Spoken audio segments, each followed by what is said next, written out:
এই মুহূর্তে আমরা গায়েবানা জানাজা পড়ব। বিশ্বনবী প্রথম কাতারে দাঁড়ালেন, হাজার হাজার সাহাবারা লাইন ধরে দাঁড়ালো। সাইয়েদনা জিব্রাইল 1,40,000 ফেরেশতা নিয়ে সাহাবাদের পেছনে দুইটা লাইনে দাঁড়িয়ে গেলেন। প্রথম লাইনে 70,000, দ্বিতীয় লাইনে আরো 70,000, 1,40,000 ফেরেশতাদের বহর। আর সাহাবারা মিলে আল্লাহু আকবার বলে গায়েবানা জানাজা শুরু করলেন। নামাজ শেষ। বিশ্বনবী তো অবাক, ঘটনা কি? কোন সাহাবীর গায়েবানা জানাজায় তো ফেরেশতা নামে না আকাশের উপর থেকে। বিশ্বনবী জিজ্ঞেস করলেন, জিব্রাইল, কোন সাহাবীর গায়েবানা জানাজায় তোমরা আকাশ থেকে এত ফেরেশতার বহর নিয়ে নামো নাই?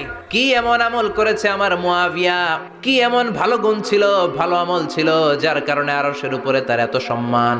সাইয়েদনা জিব্রাইল বললেন, নবী, তেমন কোনো বড় আমল নয়, ছোট্ট একটা আমল, কিন্তু আমলটারে ভালোবেসেছে কে? আপনার এই প্রিয় সাহাবী হাঁটতে বসতে চলতে ফিরিতে সব সময় পড়তো কুল হুয়াল্লাহু আহাদ